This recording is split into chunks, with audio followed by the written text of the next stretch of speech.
Goeiedag en baie welkom by Insig. Renay, dit is goed om jou weer hier te hê en ons is by ons tweede laaste les in hierdie reeks om 'n hegter verhouding met God te hê. Nou ons het nou al na verskeie goede gekyk, maar daar's een aspek wat baie van ons dink nie nodig is om deel te wees van ons metode of ons mondering om 'n hegte verhouding te hê, maar die gedeelte wat ons vandag gaan bespreek is baie belangrik, want dit vorm 'n integrale deel van ons verhouding met God. Maar voor ons begin, gaan ons u ook nooi om saam met ons die hoofde te buig terwyl ons God se teenwoordigheid vra. Vader in die hemel, baie dankie dat ons weer eens u woord kan open en soos wat ons uit u woord uit gaan studeer, bid ons dat u vir ons insig sal gee sodat ons verhouding nog hegter met u kan word. Dit bid ons in Jesus naam. Amen. Amen. So, dit gaan oor basies om Christus met ander te deel, maar die eenvoudige ene is om 'n getuienis te gee of om 'n getuienis te leef. Ja. Dit is eintlik al snaaks dat ons dink, jy nou tereg gesê het, ons dink nie daaraan dat wanneer ons van Jesus praat, dat dit ons verhouding met hom verdiep nie. Ja. Of deur 'n getuie te word vir hom, Ja. dat dit ons 'n beter konsep kan gee van wie hy is en wie hy is in ons lewe nie. Ja. Nie waar nie. So, kom ons gaan en ons blaai na Jesaja hoofstuk 50 en dan lees ons daar vers 4.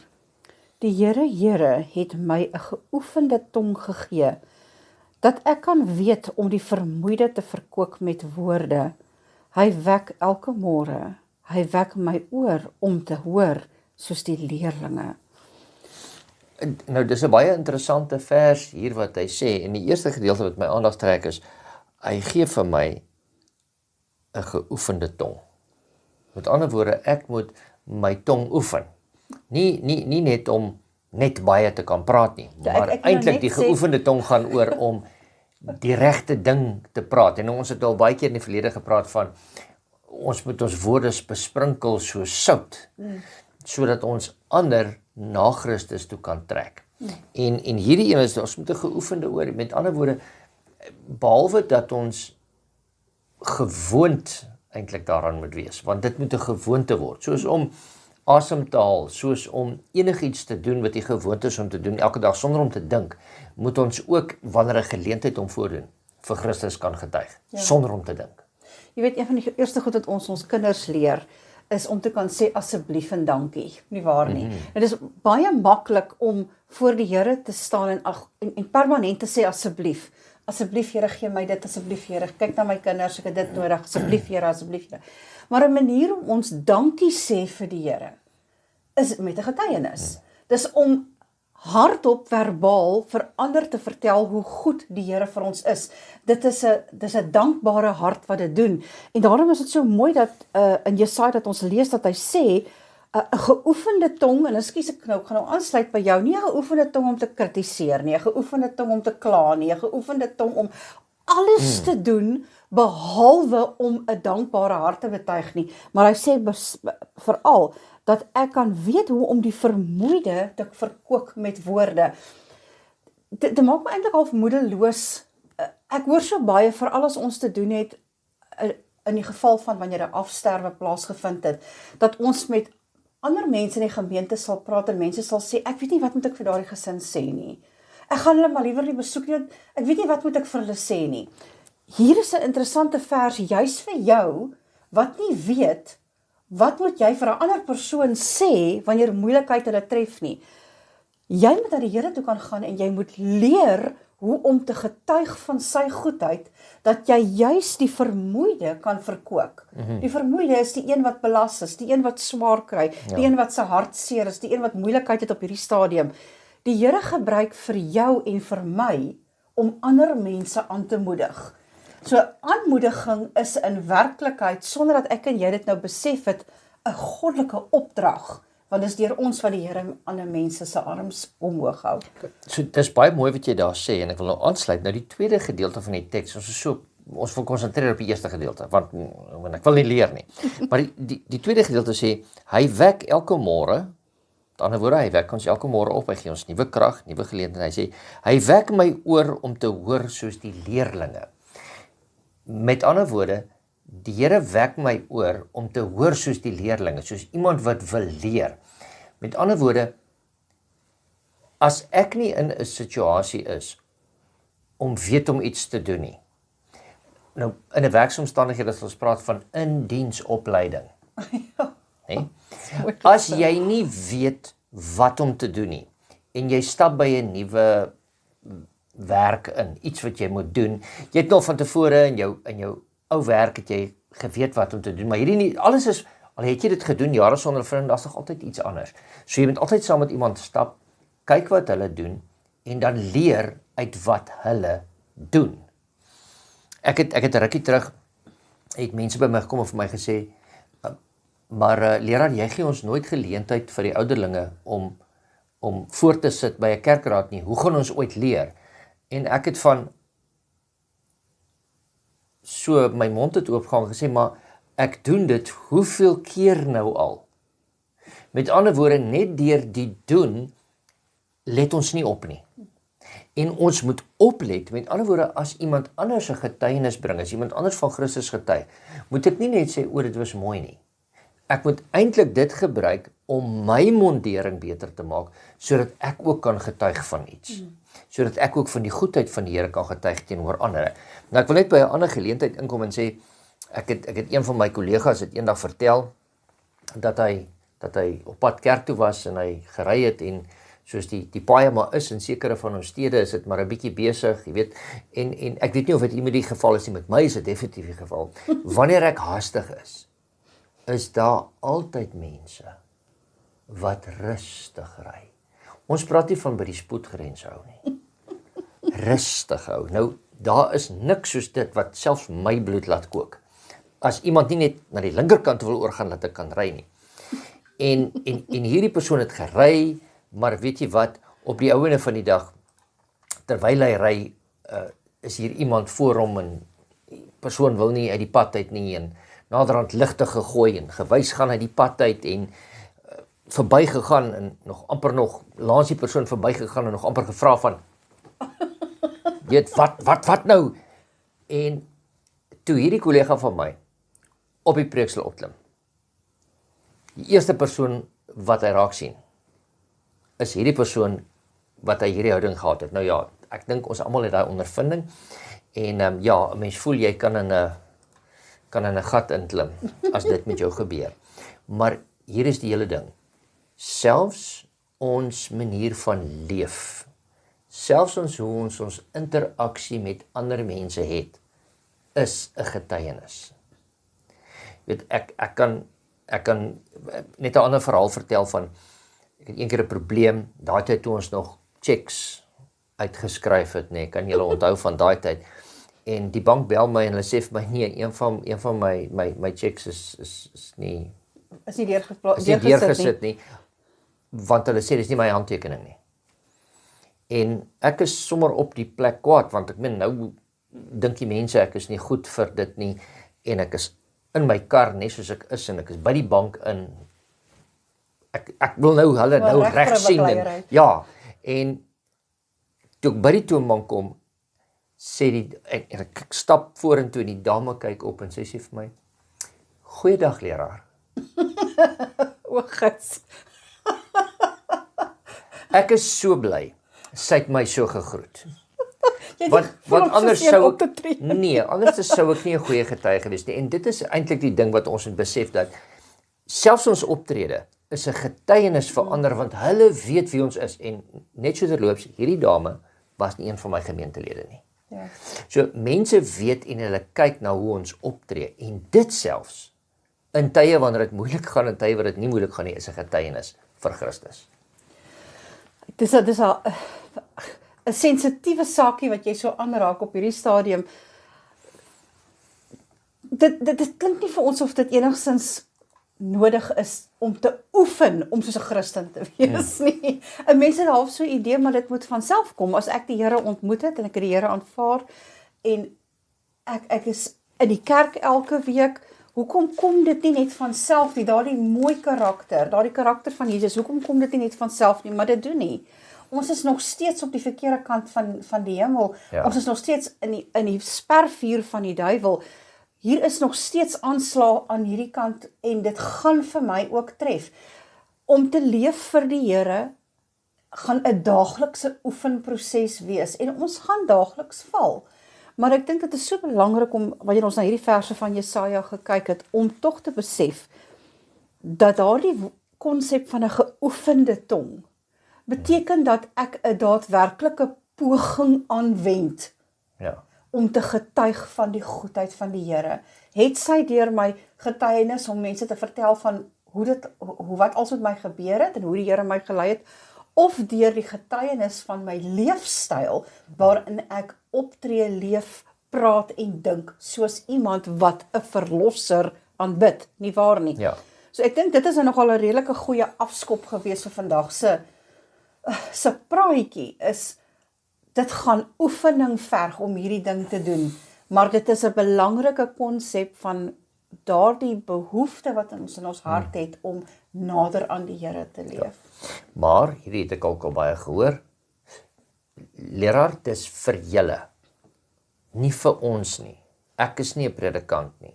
Dit is vir die predikante om die evangelie te versprei. So kom ek gaan dan, en of ons nooi julle uit om saam te bly, na die groot opdrag, wat die Here vir ons gegee het, in Matteus hoofstuk 28, en dan lees ons net daar saam vanaf vers 18 tot 20. En ek lees, en Jesus het nader gekom, en met hulle gespreek en gesê, nou moet ons mooi besef, hy het met sy disippels gepraat, nie net met die apostels nie, maar met die disippels, wat die 12 ingesluit het, of sal ek nou sê, die 11 ingesluit het. Aan my is gegee alle mag in die hemel en op aarde. Aan Jesus is alle mag gegee. Hy begin eers met van, vir ingeval julle bekommerd was, alle mag is aan my gegee. Tweede punt, gaan dan heen. Hoekom? Hoekom moet jy heen gaan? Omdat alle mag aan hom gegee is. Maak disippels van al die nasies. Hy het nie daar gespesifiseer, net die leraars, net die predikante, net die evangeliste nie. Nie net die sendelinge nie. Hy het met disippels gepraat. Gaan dan heen, maak disippels van alle nasies, en dan sê daar, en doop hulle in die naam van die Vader en die Seun en die Heilige Gees, en leer hom alles te onderhou wat ek julle beveel het. Hoe gaan hulle leer om alles te onderhou as ons dit nie uitleef nie? Mense volg nie sommer wat ons sê nie, maar hulle volg meer oor wat ons doen en wat ons leef. Ja. En dan sê hy daar verder, julle hoef nie bekommerd te wees nie. Ek is met julle al die dae tot aan die volëinding van die wêreld. Jy weet, daar word gesê dat Mahatma Gandhi het eendag met 'n Christen gesit en praat. 'n Christen wat met hom graag wou oorbring na Christendom toe en wat die evangelie aan hom gebring het. En blykbaar het Gandhi hom so gekyk en vir hom gesê, I love your Christ. I really love your Christ, but you Christians are so unlike your Christ. Ek persoonlik noem dit die Gandhi-belediging. Hoe verskriklik is dit dat ons onsself Christene noem, met ander woorde ons koppel Christus se naam. Ek koppel Christus se naam aan my, maar ek leef nie volgens die Christus vir wie ek getuig nie. Dis 'n vreeslike ding wat ons doen aan die eer wat ons die Here bring, is wanneer ons leefstyl nie is volgens die eer wat die Here toekom nie. Maar wanneer ons praat van ek wil 'n hegter verhouding met die Here hê, kan ek en jy nie ons oë toemaak vir die feit dat ek en jy moet leef soos iemand wat die ware God aanbid nie. Ja. En dis hartseer dat heidene na ons kyk en sê, maar ons weet wie's die Christus wat julle verkondig, maar hoe julle leef is definitief nie. Is nie 'n verkondiging van is nie 'n verkondiging van die Christus vir wie julle sê julle aanbid nie. Dis 'n baie hartseer saak. So, kom ons kyk wat het die vroeë kerk, wat het die Here vir die vroeë kerk gesê in Handelinge 1 vers 8, en dan kyk ons ook 4 vers 13. amper daar aan. 1 vers 8. 1 vers 8, ek het hom. Maar julle sal krag ontvang wanneer die Heilige Gees oor julle kom, en julle sal my getuies wees in Jerusalem, sowel as in die hele Judea en Samaria en tot aan die uiterste van die aarde. Weereens moet ek net sê, onthou, dit is nie net die apostels nie. Ja, Dit nee. is al die disippels. Eerste ding is, julle sal krag ontvang, en dan sal julle getuies wees. En dis, ons het al baie preke daaroor gehoor, daarna gekyk, daarna geluister en sê hier, getuies wees in Jerusalem, met ander woorde daar waar julle is, julle naaste plek, sowel as in die hele Judea, dan gaan hy 'n bietjie groter. Dan sê hy in Samaria, met ander woorde, nou is dit al die, nou is nog wyer, en dan sê hy tot aan die uiterstes van die aarde, met ander woorde, dis dieselfde van ons. Ons moet eerstens 'n getuienis wees in ons binnekring, en dan bietjie verder om, en dan nog verder om, en oral sal ons getuies wees. Nou, dit mag dalk vir u sê, maar ek is nie 'n sendeling nie. Maar baie van ons, ekskuus dat ek dit nou so gaan stel, almal van ons het sosiale media, of 90% van ons het sosiale media. En enige iemand in enige uithoek van die wêreld kan dit sien. En dit kan 'n getuienis wees om mense nader te trek of weg te dryf. Ek sien hoeveel keer kom daar goed op en dan maak mense kommentare. En dan is dit sogenaamde Christene wat kommentaar lewer, dan voel ek maar eerder ek wil wegkruip, want as mense dit op sosiale media sê, maak nie saak hoe ongelukkig jy is nie, of die stand wat jy inneem nie. Dit is tog 'n manier van hoe jy getuig vir die een wat jy aanbid. Dis reg. Kom ons net gou vir hoofstuk 4 vers 13 gou ook. En toe hulle die vrymoedigheid van Petrus en Johannes sien en verstaan dat hulle ongeleerde en eenvoudige manne was hulle verwonderd en het hulle as metgeselle van Jesus herken. Weet, daar val onmiddellik, ek amper sê 100% van ons verskonings uit die bus uit. Ek wil hê, dit moet eerder my predikant of my ouderling of die sendeling wat ons aangestel het of die Bybelwerker wat ons aangestel het, hulle moet gaan getuig vir die Here. Hulle word betaal daarvoor om dit te doen, of hulle het geleer om dit te doen. So, dis die mense wat verbaal welsprekend is, of hulle is slim met hulle woorde, so hulle kan gaan in die woord van die Here gaan verkondig. Ek gaan nie betrokke raak daarin nie. Net in hierdie vers is dit so pragtig om te sien dat ander mense, die oomblik toe Petrus en Johannes begin gesels wat maar blote vissermanne was, het die mense rondom hulle gesê, maar ons weet wie is hierdie manne. Dis ongeletterde manne, maar hulle praat van iemand wat in so passievolle manier, van hulle Here met so passievolle manier, dat ek hom wil leer ken. Ja. En ek onthou ons koppel dit nou aan die eerste gedeelte van Handelinge 1 vers 8, wat sê, nadat die Heilige Gees uitgestort word.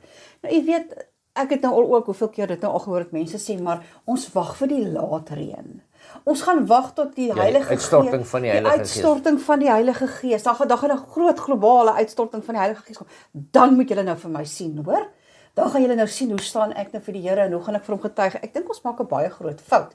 Die oomblik wanneer ons die Here aanvaar het as ons verlosser en ons saligmaker, dan bid ons dat die Heilige Gees ons sal lei. Ons vra tog elke dag vir die wysheid van die Heilige Gees en vir die leiding van die Heilige Gees.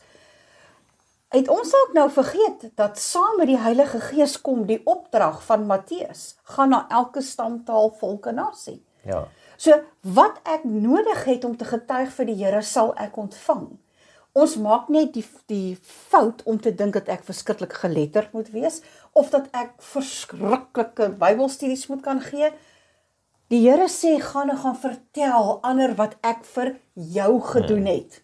Ja, en die maklikste is, kom ons gaan terug na ons geheeteks wat ons gelees het en gesê, ons moet 'n geoefende tong hê. Met ander woorde, om dit met ander vreemdelinge te deel, is nie altyd so maklik nie. So oefen dit met mense wat jy ken en sê vir hulle hoe goed die Here vir jou is. Dit gee vir jou ook daai geoefende tong en die bereidwilligheid om dit te kan doen. En jy kan sien hoe ander mense aangeraak word in die binnekring. So, hoekom nie soveel te meer na die buitekring toe, as ons daarna kan kyk nie.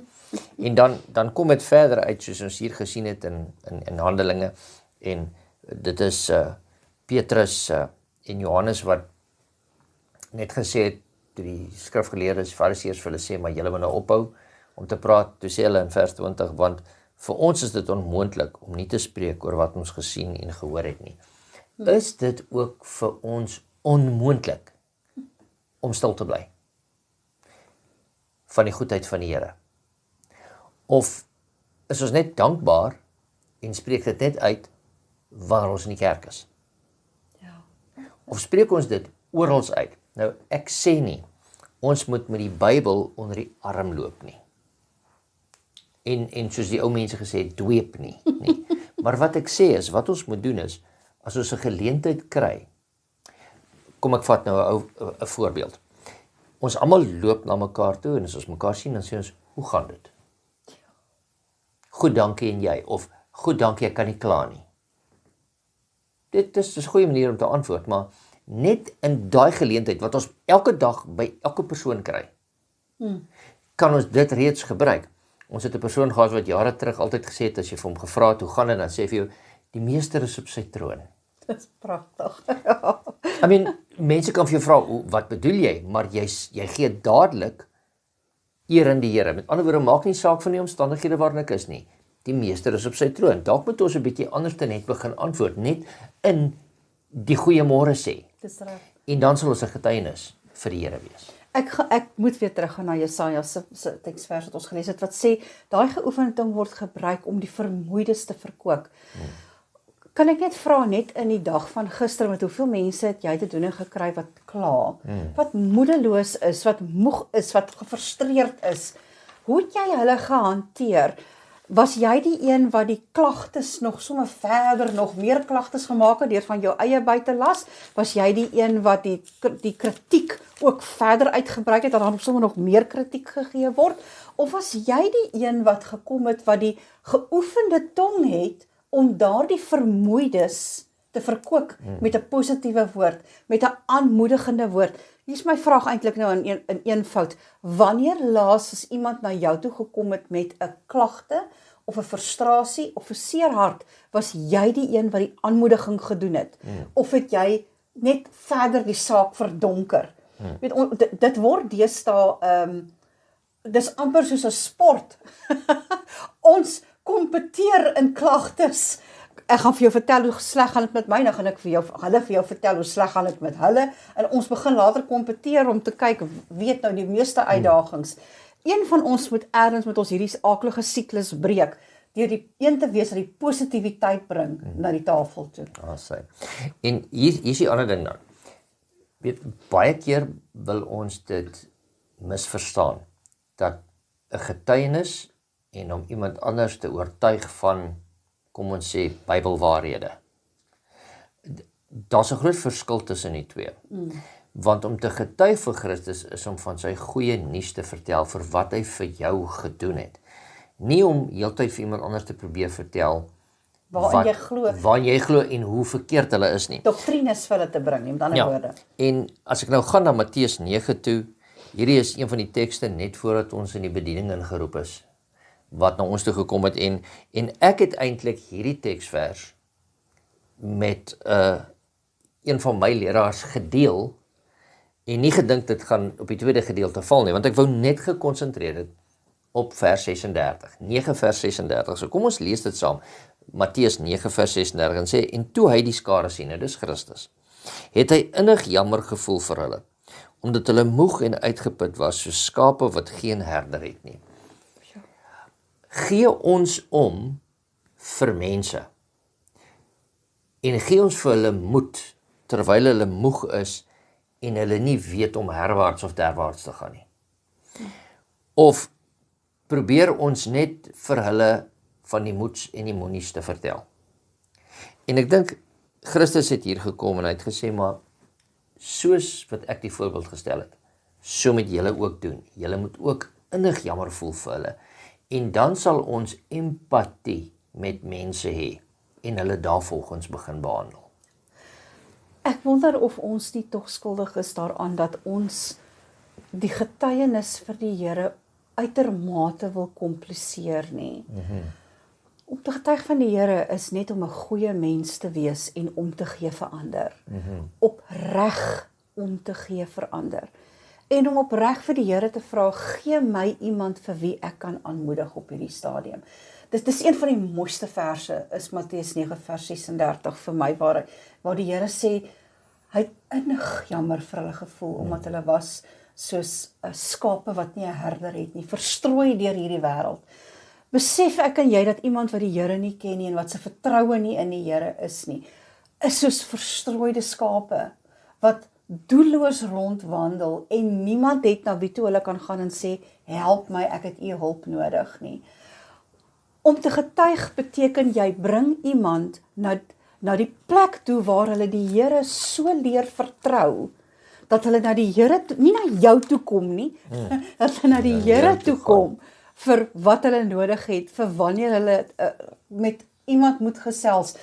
Jou plig is nie om mense te leer om jou te vertrou nie, jou plig is om mense te leer hoe om die Here te vertrou in hierdie moeilike tye. Maar nou hier's die probleem, as ek en jy nie eers die Here vertrou in die moeilike tye, hoe gaan ek ander leer hoe om dit te doen? So dalk is ons grootste probleem op hierdie stadium, onthou ons praat nou oor hoe om 'n hegter verhouding met die Here te hê. Dalk moet ek en jy onsself net eers afvra, hoekom getuig ek nie so baie nie? Is dit omdat ek stilletjies hier in myself nie eers my ware vertroue in die Here wil plaas nie? Ek wil nou gaan na 'n ander teksvers toe, en dis in Jeremia 20, vers 9. Nie Jeremia 29, die een wat ons gewoonlik lees, wat sê, die Here het 'n plan vir ons lewens nie.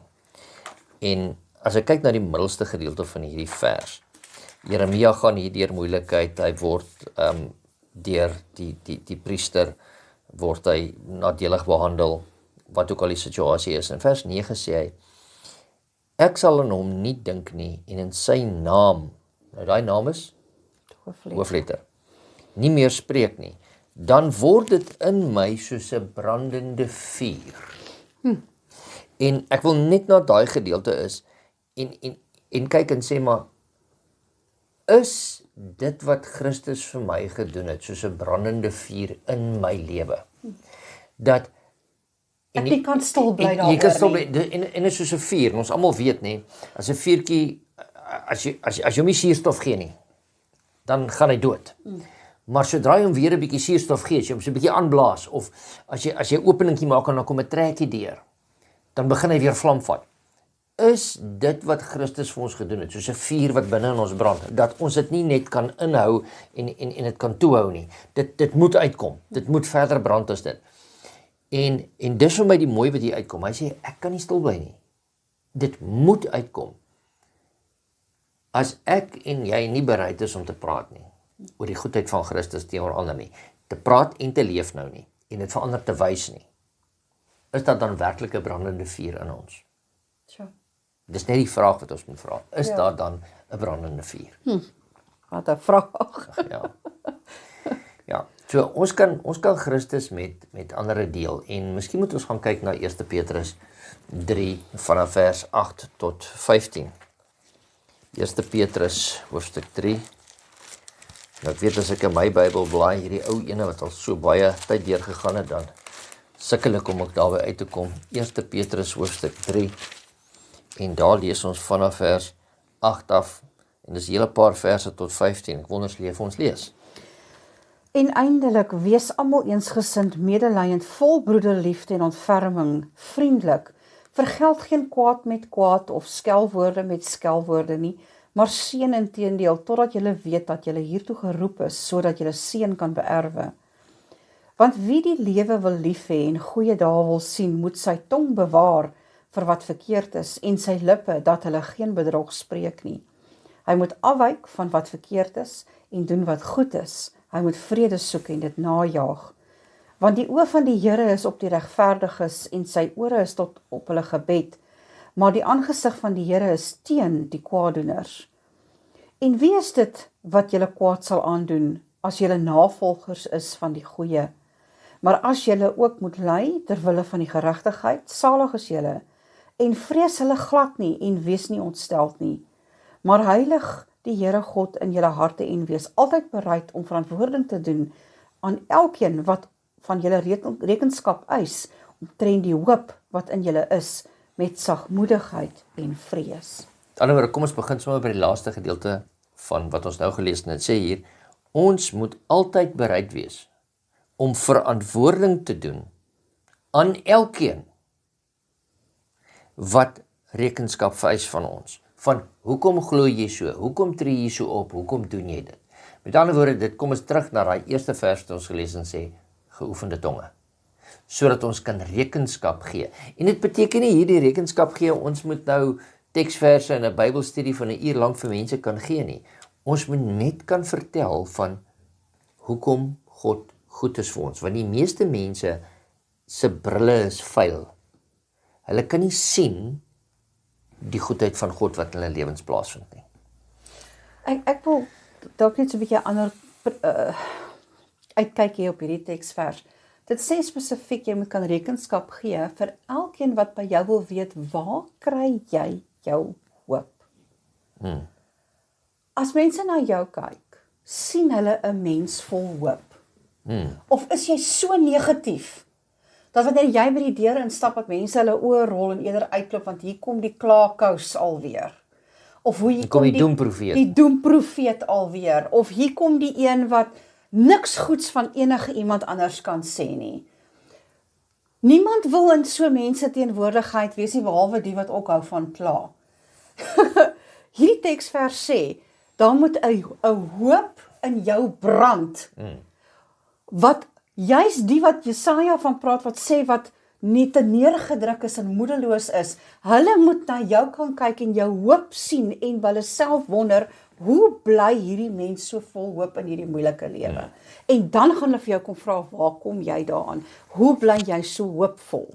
Nie so seer wat glo jy en wat is jou doktrines en hoekom het jy hoop? En dis te pragtig, Paulus beskryf die evangelie as die evangelie van hoop en vrede. As ons die evangelie korrek verstaan en ons pas die evangelie in ons lewens toe, sal ons hele lewensgetuienis wees van hoop en van vrede. En dit is wat mense na ons toe sal aantrek. En dan, ek wil net teruggaan, soos baie dankie vir daai, en dan vers 8, gee vir ons praktiese raad, nê? Ons moet eensgesind wees. Met ander woorde, ons moet almal getuienis van Christus kan wees. Eensgesind, dat hierdie boodskap moet uitgaan. Tweede ding, medelydend. Christus het gesê, hy het vir hulle omgegee. Ons moet medelydend wees met alle mense, nie net veroordeel nie, maar medelydend wees met hulle. Vol broederliefde en ontferming. Vriendelik. Dit is 'n manier hoe ons getuig van Christus. En dan vers 9 gaan 'n bietjie verder. Nou doen mense ons kwaad, dan vergeld geen kwaad vir kwaad nie, en skelwoorde vir skelwoorde nie. En dit sal vir ander mense vra, maar hoekom is ons anders? Hoekom het ons 'n ander hoop?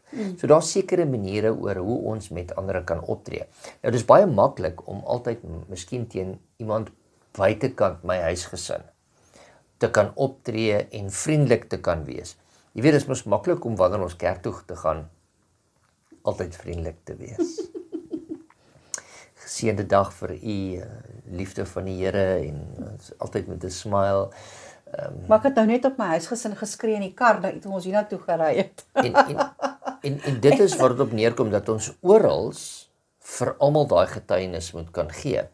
En nou kom ons by die volgende punt uit wat sê, ons het tog almal in ons families 'n broer, 'n suster, 'n kind, 'n ma, pa, oom of tannie, wat dit ook al mag wees, wat eens op 'n tyd die Here gevolg het. Maar soos ons nou sal sê, daai spreekwoordelike bietjie koud geword het. En dis baie maklik vir ons om altyd daai mense in ons lewens, wanneer ons met hulle in aanraking kom, en ek het dit al baie gehoor, dan word daar so veroordelend in 'n gesprek gepraat. In of nie in daai persoon se teenwoordigheid nie. En daai is ook kinders van die Here, wat dalk deur seer kry, dalk deur ander wat opgetree het soos wat ek nou optree, het weggedwaal, omdat hulle sê, maar ons sien Christus, maar ons sien nie julle, Christus in julle nie. En dis ook so vir ons afgedwaalde skape. is ons filosofie is altyd, ons kan nie hulle altyd die beste bereik nie. Kom ons bid vir iemand anders, wat die Here op hulle pad stuur, sodat hulle daardeur tot redding kan kom en wat ek sê, tot inkeer kan kom. Want daar is baie van ons geliefdes wat nie meer die pad stap nie of as gevolg van enige omstandighede. Maar ons moet ook vir hulle getuienis wees, nie net vir die mense daar ver nie. Ja. Dit bring heeltemal 'n ander konsep van ons moet 'n passie hê vir die siele soos wat Christus 'n passie het vir sy kinders, nie waar nie. Want nou praat ons van 'n afgedwaalde kind. Jy weet iemand wat nou kom dit baie naby. Dis maklik om te gesels oor wanneer ons praat van mense wat dalk nie meer kerk toe kom nie of wat. Jy weet ons het mos hierdie sê goed koud geraak langs die weg. Want ons het mos nou alreeds sulke heeltemal terug in die wêreld en is te koslik hoe ons sulke woordjies uitdink. Tot dit my eie kind is. Tot dit my eie familielid is. Tot dit iemand baie naby is. En nou ewe skielik wil nie met daai woorde gehoor hê nie. Ek wil nie daai beskrywing sê nie.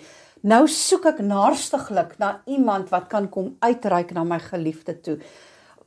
En weet jy wat, baie keer is ons geliefdes, ons kinders, ons familie nie meer in die kerk nie, of hulle vertroue in die Here is geskaad as gevolg van dit wat ek gedoen het. Dit was dalk my eie nalatigheid. En alhoewel ek nou die hele wêreld wil blameer, op die einde van die dag is dit my eie nalatigheid. Ja. En ek dink dat in die eerste plek gaan ons voor die Here moet gaan sit en sê, Here, ek het 'n aandeel hierin. Help my om dit reg te maak. Ja. Teenoor u en teenoor my geliefde. Ja. Maar ek dink wat ons moet doen is, ons moet ook besef, en ons moet daardie persone ook laat besef, dat maak nie saak dat jy weggedwaal het nie. Daar is altyd nog steeds 'n kans, en sal ek nou sê, die meeste roep jou nog altyd steeds terug na hom toe. Die groot ding vir daai mense is, maak nie saak wat jy gedoen het, of waar jy omgedraai het, al het jy wat geweet nie. Totdat Christus weer kom, of totdat jy in die graf is daar nog altyd vir jou 'n tweede kans, om na hom toe terug te kom, sodat hy jou kan terugroep. En daar's voorbeelde wat die Here vir ons gebruik in Jeremia en in die skrif, wat vir ons sê, soos Efraim sy kind wat weggeloop het. En hy sê, maar bekeer jou terug na my toe, want die Here roep terug. En die Here roep nie net soos 'n stem, soos hy met Moses gepraat het, nie. Die Here gebruik vir u en vir my, om daardie afgedwaaldes, soos sal ons nou maar sê, die onbekeerdes, na hom toe te roep. Dit is ons werk, nie veroordelend nie, maar met medelee. Dit is wat elkeen van ons moet doen. Dit is 'n baie swaar saak eintlik, is eintlik as mense hart sommer vir 'n oomblik so donker word, wanneer mense dink aan al jou geliefdes wat nie meer daardie wegloop nie, of wat wêreldse skatte, se rykdom, of wat die armoede van die wêreld, hulle op die einde van die dag, wat die oortuiging gebring het, dat daar is nie 'n God nie. Hulle het nie meer hulle vertroue in die Here nie. Het jy al daaraan gedink, dat my verhouding met die Here moet verdiep, en moet verbeter, sodat ek kan intree juis vir hulle, wat nie meer hulle roepe tot hom het nie. Jy weet, ek dink hierdie hele gesprek wat ons al gehad het, gaan oor een ding. Getuig van die Here se goedheid. Jy help my altyd reg, ek dink dit is Martin Luther wat die aanhaling gegee het. Preek elke dag vir ander, getuig elke dag vir ander, en as dit nodig is, gebruik woorde.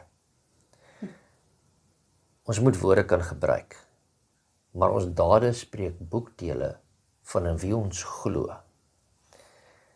en hoe ons op die Here vertrou en wat hy in ons lewens kan doen. Ons almal leef in 'n moeilike situasie. Hier waar ons is in hierdie land van ons, is 'n moeilike situasie. As ons weer kyk, dan sien die petrolpryse gaan weer op, omdat iemand anders nou genies het in die noordelike halfrond. Nou is daar 'n probleem vir ons hier in die suidelike halfrond, en alles raak moeiliker. Ja. Kla ons daaroor, of kan ons nog steeds sê, deur die genade van die Here is hy goed vir ons. Maar hoe kan jy dan nog hoop hê, en ons weet dit gaan maar swaar met jou, maar jy het nog steeds hoop.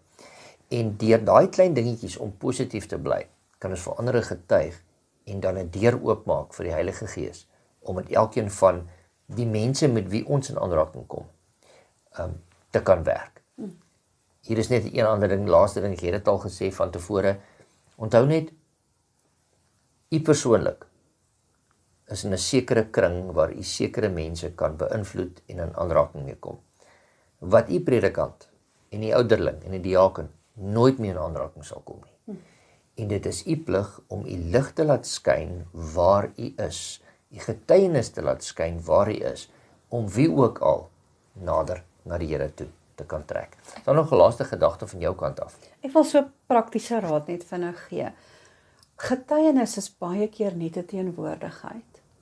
Ek onthou jare terug het een van ons kollegas vir ons vertel dat een van die dames by hulle in die kerk se man was 'n verskriklike harde, moeilike man, hy wou van die Here niks af weet nie. Maar hy was 'n motorwerktuigkundige en sy werkswinkel was aan sy huis. En die predikant het vir ons vertel, as hy die vrou gaan besoek, die vrou die kinders gaan besoek, dan hy klaar met vir hulle gelees en gebid het, dan staan hy van hulle op, dan stap hy na die motorwerktuigkundige toe, dan lê hierdie man nou gewoonlik onder 'n kar of 'n ding en werk, dan gaan sit hy net daar by hom op 'n stoel. Hy sê net en dan kyk die man om so, dan, wat wil jy hier hê? Dan sê hy, kom hoor net, hoe gaan dit met jou? Hy sê, later wil die ou glad nie met hom praat nie, hy sê, hy sit net 'n rukkie, en so dit vir maande aangegaan, as hy die vrou en die kinders klaar gehad, dan gaan stap hy in die werkswinkel in, en hy gaan sit op 'n stoel, en hy gaan sit net by hierdie man. En na 'n paar maande het daai man eendag omgedraai en vir hom gesê, vertel vir my, wat maak jou by iemand soos my sit?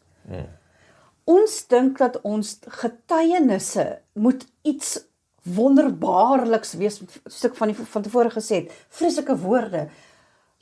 Mense het jou nodig, hulle het jou teenwoordigheid nodig, hulle het jou positiewe houding nodig, hulle het nodig dat jy hulle hand vashou, hulle het nodig dat jy vir hulle herinner, dat die Here nog in beheer is van hierdie wêreld.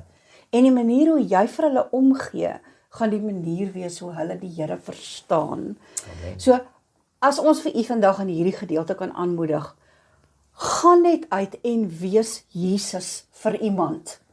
Wees sy hande, wees sy voete, wees sy teenwoordigheid, wanneer iemand nog nie die Here aanvaar het nie, en hulle sal hom deur u ontmoet.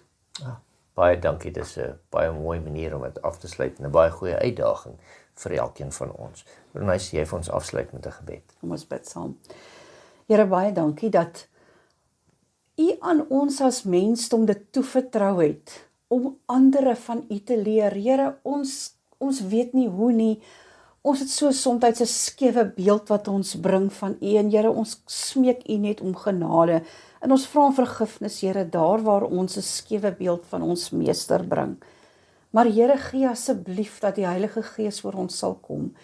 Ons sal toerus, Here, om Jesus te word vir 'n wêreld wat besig is om agteruit te gaan elke dag. Here, gee ons geoefende tonge, dat ons nie skaam wees om te getuig van die goeie dinge wat u vir ons doen nie, en gee vir ons vandag iemand vir wie ons kan aanmoedig, sodat hulle, Here, u kan aanvaar as u persoonlike verlosser, en ons vir hulle kan help om voor te berei vir u wederkoms.